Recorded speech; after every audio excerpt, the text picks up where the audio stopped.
Hello, and welcome to People of the Pod, brought to you by American Jewish Committee. Each week, we take you beyond the headlines to help you understand what they all mean for America, Israel, and the Jewish people. I'm your host, Manya Brashear-Pashman.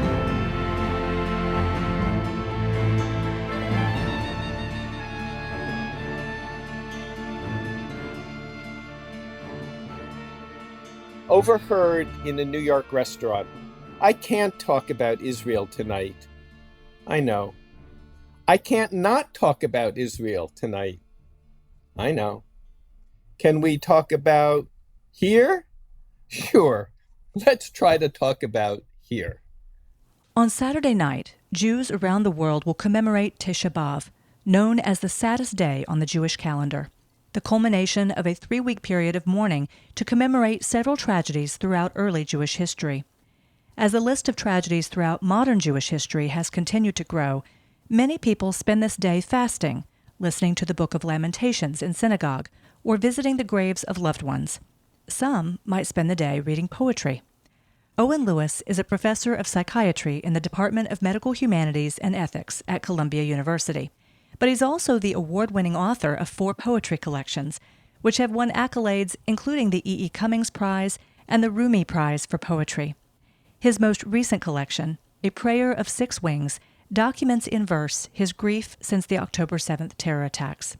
Owen is with us now to talk about the role of poetry in times of violence and war, what it's been like to be a Jewish professor on the Columbia campus, and a Jewish father with children and grandchildren in Israel, and also how to keep writing amid a climate of rising anti-Semitism. Owen, welcome to People of the Pod. Thank you so much, Manya. So you just opened with a short poem titled Overheard in a New York Restaurant. Does that reflect how you felt about poetry after October 7th? And did you find yourself in a place where you couldn't write about Israel, but yet you couldn't not write about Israel? Among the many difficult things of that first year, not only the war, not only the flagrant attacks on the posters of the hostages 1 block from where I live, 79th and Broadway, every day taken down, every day put back up again, defaced. It was as if the war were being fought right here on 79th and Broadway. Another aspect that made this also painful was watching the artistic and literary world turn against Israel. This past spring, 2,000 writers and artists signed a petition. It was published. There was an op-ed about it in the Times, boycotting Israeli cultural institutions. And I thought, artists don't have a right to shut their ears. We all need to listen to each other's grief. And if we poets and artists can't listen to one another, what do we expect of statesmen? Statesmen, yeah, they can create a ceasefire. That's not the same as creating peace. And peace can only come when we really listen to each other. To feel ostracized by the poetry community and the intellectual community was very painful. Fortunately, last summer, as well as this past summer, I was a fellow at the Yetzirah conference. Yetzirah is an organization of Jewish American poets, although we're starting, to branch out. And this kind of ingathering of like-minded people gave me so much strength. So this dilemma, I can't talk about it because we just can't take the trauma. We can't take hearing one more thing about it, but not talk about it. It's a compulsion to talk about it, and that's a way to process trauma. And that was the same with this poetry, this particular book. I feel in many ways it just kind of blew through me. And it was, at the same time blew through me, created this container in which I could express myself. And it actually held me together for that year. I mean, still, in many ways, writing does that, but not as immediately and acutely as I felt that year. This book has been praised as not being for the ideological, but for the intellectually and emotionally engaged. So it's not something that ideologically minded readers will necessarily be able to connect to, or is it actually quite the opposite? Well, it's very much written from the gut, from the experience, from, in a sense, being on the ground both in Israel and here in New York and on campus and trying to keep a presence in the world of poetry and writers. So what comes from emotion should speak to emotion. There are a few wisps of political statements, but it's not essentially a politically motivated piece of writing. I feel that I have no problem keeping my sympathies with Israel and with Jews. I can still be critical of aspects of the government, and my sympathies can also be with the thousands of Palestinians killed, hurt, displaced. I don't see a contradiction. I don't have to take sides. But the first poem is called My Partisan Grief, and it begins on October 7th. I was originally going to call the book My Partisan Grief because I felt that American Jewish and Israeli grief was being silenced, was being marginalized. And I wanted to say, this is our grief. Listen to it. You must listen to this. It doesn't privilege this grief over another grief. Grief is grief. But I wanted ultimately to move past that title into something broader, more encompassing, more humanitarian. And did that decision come as the death toll in Gaza rose and this war kept going, and the hostages remained in captivity? Did that kind of sway your thinking in terms of how to approach the book and frame it? Yes, but even more than those kind of headlines, which can be impersonal, the poetry of some remarkable Palestinian poets moved me into a broader look. Abu Toha was the first one who comes to mind. Fadi Judah, who's also a physician, by the way. I mean, his poetry, many others, but it's gorgeous, moving poetry. Some of it is a diatribe and, some of it is ideological, and people can do that with poetry. But when poetry really drills down into human experience, that's what I find so compelling and moving. And that's what I think can move the peace process. I know it sounds quite idealistic, but I really think poetry has a role in the peace process here. I want to unpack that a little bit later. But first, I want to go back to the protests that were roiling Columbia's campus over the past year and a half, 2 years. What was it like to be, one, writing this book, but also teaching on campus as a Jewish professor? Most of my teaching takes place up at the medical center at 168th Street. And there, I have to say, I didn't feel battered in any way by what was happening.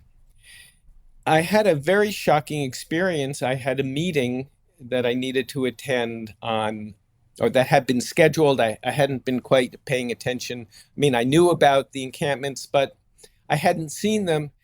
And I come face to face with a blocked campus. I couldn't get on the campus.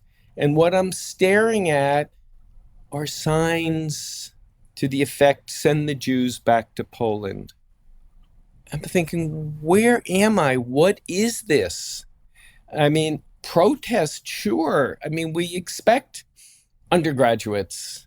We expect humans to protest when things really aren't fair. But what did this have to do?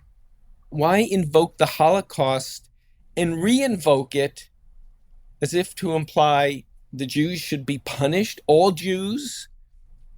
And what it fails to account for are the diversity of Jewish opinion. And, for some Jews, it's a black or white matter. But for most thinking Jews that I know, we all struggle very much with a loyalty to Israel, to the Jewish people, to the homeland, and larger humanitarian values. So that was quite a shock. And I wrote a piece called The Scars of Encampment, in which I say I can't unsee that. And I go to campus and, okay, it's a little bit more security to get onto campus. I mean, it's a beautiful campus. It's like an oasis there. But at the same time, I'm seeing what was as if it still is. And in a way, that's the nature of trauma, that things from the past just roil and are present with almost as much emotion as when first encountered. So, did you need to tune out those voices, or did that fuel your work? No, that fueled my work. I mean, if anything, it made me feel much more a sense of mission with this book and a commitment, despite criticism that I may receive. And no position I take is that outlandish, except to sympathize with the murdered on October 7th, to sympathize with their families, to resonate with what it must be like to have family members as hostages in brutal, brutal conditions, not knowing whether they're dead or alive. So I really felt that the Jewish voice must be heard, not because it's more right or less right, but it's there, the suffering is there, the grief is there, and human grief is human grief. You know, Owen, if you wouldn't mind reading another poem from the collection. Of course, many of us remember the news out of Israel on Thanksgiving Day, 2023, right after October 7th. And this poem is titled Waiting for the Next Release, reported by the New York Times, November 23rd, 2023. Waiting for the Next Release, reported New York Times, November 23rd, 2023. Maybe tomorrow, if distrust doesn't flare like a missile, some families will be reunited. How awful this lottery of choice. Solomon would not deliberate. Poster faces always before my eyes. Among them, Emma and Yuli Cuneo, twins, age 3. Roz Katz Asher, age 4. Ariel Bibis, another 4-year-old. What do their 4-year-old minds make of captivity? What will they say? What would my Noah say? What will the other Noahs say? Remembering Noah Argamani, age 26, thrown across the motorcycle to laughter and Hamas joy. I have almost forgotten this American day, Thanksgiving, with its cornucopian harvests. I am thinking of the cornucopian jails of human bounty. What matter now? Who to blame? Really beautiful, and it really captures all of our emotions that day. You have children and grandchildren in Israel, as I mentioned, and as you mentioned in that poem, your granddaughter Noah. So your grief and your fear, it's not only a collective grief and fear that we all share, but also very personal, which you weave throughout the collection. In another poem, In a Van to JFK, you talk about just wanting to spend one more hour with your family before they fly off to Israel. And it's very moving. But in addition to many of the poems, like the one you just read, they are based on and somewhat named for newspaper headlines. You said that kind of establishes a timeline, but are there other reasons why you transformed those headlines into verse? Yes. William Carlos Williams, in his poem Asphodel, says, I'm going to paraphrase it badly, you won't get news from poems, yet men die every day for wanting what is found there. And I think it's a very interesting juxtaposition of journalism and poetry. And I mean, I'm not writing news, I'm writing where my reflections, where my heart goes in response to the news, and trying to bring another element to the news that, we were confronted. I mean, in any time of high stress, you swear off, I'm not watching any more TV. I'm not even going to look at the newspaper. And then, of course, you do. I can't talk about Israel today. I can't not talk about it. I can't read the paper. I can't not read the paper. It's kind of that back and forth. But what is driving that? And so I'm trying to get at that next dimension of what's resonating behind each one of these headlines, or resonating for me. I mean, I'm not claiming this is an interpretation of news, it's my reaction, but people do react. And there's that other dimension to headlines. That seems like it might be therapeutic, no? Oh, totally, totally. I'm very fortunate that having started a career in medicine, in psychiatry, and particularly in child and adolescent psychiatry, I always had one foot in the door academically. I spent, my life as I still teach, but I'm very fortunate to have maybe 10 plus years ago been introduced to a woman who created the field of narrative medicine, Rita Sharon. And now at Columbia in the medical school, we have a freestanding Department of Medical Humanities and Ethics, of which she's chairman. So I've had the fortune of bringing psychiatry and medicine and writing together in a very integrated way. And yes, writing is therapeutic, especially, I could say, in medicine, which has given itself over to electronic medical record keeping, but our whole society is moving towards the electronic. And what happens when you sit and write, and what happens when you then sit and read, you reflect, your mind engages in a different way that is a bit slower than the fast pace of electronic communications and instant communications and instant thinking, and now with AI, instant analysis of any situation you want to feed data from. So that's sorely lacking in the human experience. And the act of writing, the act of reading has huge therapeutic values, huge salutary benefits for humans in general, but particularly in times of stress.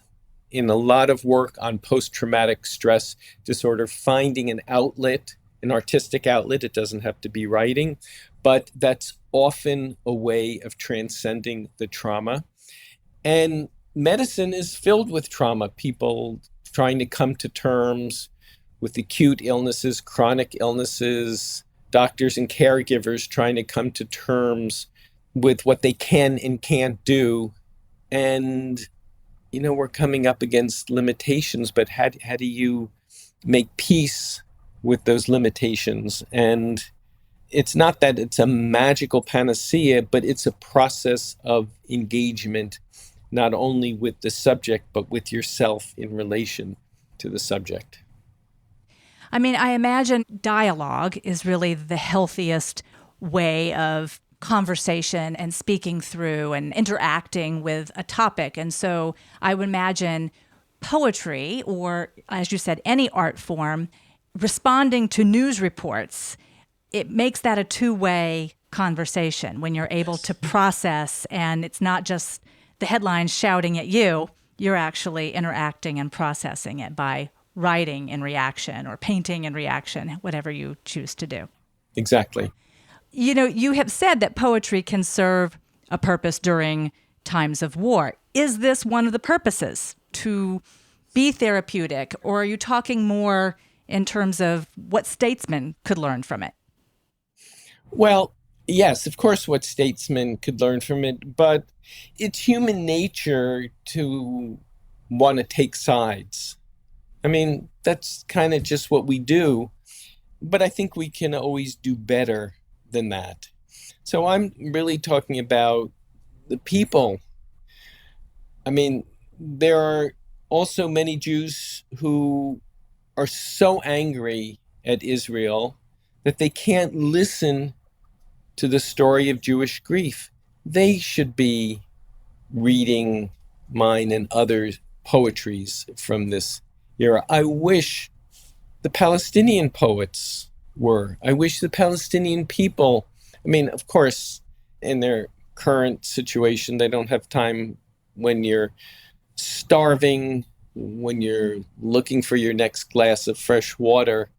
You don't have time for anything beyond survival. But once we get beyond that, how long are these positions going to be hardened? I mean, I think when the people of all sides of a dilemma really listen to the others, as Hamas has expressed, it wants to push Israel into the sea. If Israel is going to coexist with Palestinian people, whether they're in a nation or not in a nation, each has to listen to the other. And it's not one side is right, one side is wrong. It's far too complex a history to reduce it to that kind of simplicity. And I think poetry, everyone's poetry, gets at the complexity of experience, which includes wanting to take sides and questioning your wanting to take sides and moving towards something more humanitarian. I mean, you said earlier you recommend Abu Toha, Fadi Judah, two Palestinian poets who have written some beautiful verse about, tragically beautiful verse about what's happening. But there have been some really deep rifts in the literary world over this war. I mean, as you mentioned before, there was a letter written by authors and entertainers who pledged to boycott Israeli cultural institutions. Some authors have refused to sell rights to their books to publishers in Israel. So why not reciprocate? And I know the answer. I think you've already addressed it pretty well. What's wrong with that approach? In any conflict, there are at least three sides to the conflict. I mean, claims to nationhood, claims to who shoved first, you don't entangle things by aggressively reacting.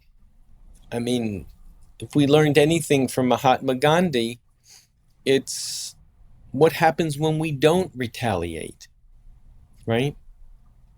And what happens when we go the extra mile to create bridges and connections. There are a host of people in Israel who continue to help Palestinians get to medical facilities, driving them back and forth, working for peace. I mean, there's a Palestinian on the Supreme Court of Israel, and well, he should be there.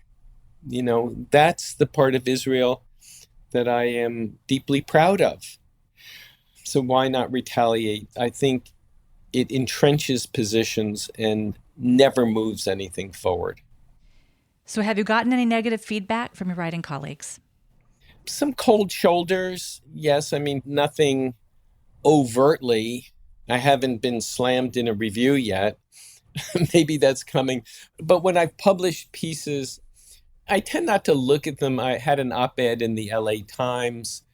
I've had some other pieces, that precipitates blogs. And I started to read them. And the first blog that came off of the LA Times op-ed was, God, is he an opportunist just taking advantage of having a daughter in Israel and trying to make a name for himself or something? I said, you know what? You can't put yourself out and take a position without getting some kind of flack. So occasionally those things filter back, but, it's par for the course. Right. Not really worth reading some of those. You included Midrash in this book. You also spelled God in the traditional sense in the poems. Why did you choose to do that? Well, I felt it honors a tradition of Jewish writing. I mean, we have Yud He Vav He, which in English comes down as Yahweh, but it's unpronounceable. The name of God is unpronounceable.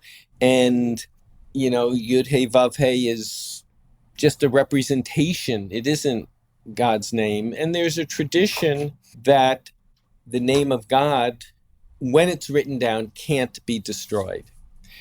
And it's a way of honoring that tradition. Millennium of Jewish writers, it's similar to say Elohim instead of Elohim when the text is written, to sort of substitute, we know what we're talking about, but really to honor tradition, to pay respect, and sort of to stay in the mind frame that if there is a God, he, she, they are unknowable. And somehow it creates for me a little bit of that mystery by leaving a letter out. It's like G-O-D seems more knowable than G-D. It's leaving that white space, right, for something bigger, grander, and mysterious, for the presence of that right in the word itself. And what about including Midrash? That's a very interesting question. Midrash, for me, when you steep yourself in traditional Midrash, there's stories that exemplify principles, and they fill in gaps. Some of the most important, we have this notion of Abraham breaking the idols of his father before he left. No, that's Midrash. That's not in the Torah. And yet 9 out of 10 Jews will say that's in the Torah, right? So it kind of expands our understanding of the traditional text, but it also very much allows a writer to creatively engage with the text and expand it. It's like a commentary, but it's a commentary in story, and it's a commentary in terms that evoke human responses, not necessarily intellectual responses. So, frankly, I think it's every Jew's responsibility to write Midrash. That reinvigorates the stories, the texts, and the meanings. And then we write Midrashes upon Midrashes, and, we get a whole community buzzing about a single story. Which is very much what you've done with this collection, writing poetry in response to news stories and engaging it in that way. It's a very Jewish response, I would argue. Yeah. Do you observe Tisha B'Av? What I do, you're going to laugh. My grandmother always warned us, don't go in the water on Tisha B'Av. The sea will swallow you up. So I'm a big swimmer. I love swimming. I don't swim on Tisha B'Av because I hear my grandmother's voice. I'm going to be swallowed up. If you could please wrap up this conversation by sharing a poem of your choice from your latest collection. The poem I'd love to read, again, starts with a headline, 2,000-pound bombs drop. Reported New York Times, December 22nd, 2023. In Khan Yunis, the call to prayer is the call of a dazed Palestinian child crying, Baba, standing at the brim of a cavernous pit of rubble, biting his knuckles, Baba, Baba. It's so close to the Abba of the dazed Israeli children of Be'eri, Kfar Aza. There is no comfort. From his uncles, he's heard the calls for revenge, for his home and school, for his bed of nighttime stories, for his Nana's whisper song of God's many names, his Allah, his neighbors, Adonai, cry the same tears for death and shun more blood. No miracle these, waters turning red, who called forth the fleets of avenging angels by viral post, Jewish plagues on Gaza, a firstborn lost, then a second, a third. What other plagues pass over? Hail from the tepid sky. From on high it falls and keeps falling, though we've seen terrible things. Will you tell us, Adonai, Allah, tell us, do you remember the forgotten promise? From the pile once home of rubble stone, a father's hand reaching out, Baba, Abba, crushed by the load. We know the silence of the lost child. God has injured us, but will bind up our wounds. Mothers looking for us, called by the name Yama, calling the name Imma, our Father of mercy, not the God of sacrifice. Our many crying heads explode. Owen Lewis, thank you so much for talking to us about how this book came about and for sharing some of these verses. Thank you so much. If you missed last week's episode, be sure to listen to my conversation with Israeli comedian Yohei Sponder on the sidelines of AJC Global Forum 2025. Hear how his Jewish identity shapes his work, how his comedy has evolved since the Hamas terror attacks, and what he says to those who try to silence him. Thank you for listening. This episode is brought to you by AJC. Our producer is Atara Lakritz. Our sound engineer is TK Broderick. You can subscribe to People of the Pod on Apple Podcasts, Spotify, or Google Podcasts, or learn more at ajc.org/peopleofthepod. The views and opinions of our guests don't necessarily reflect the positions of AJC. We'd love to hear your views and opinions or your questions. You can reach us at peopleofthepod@ajc.org.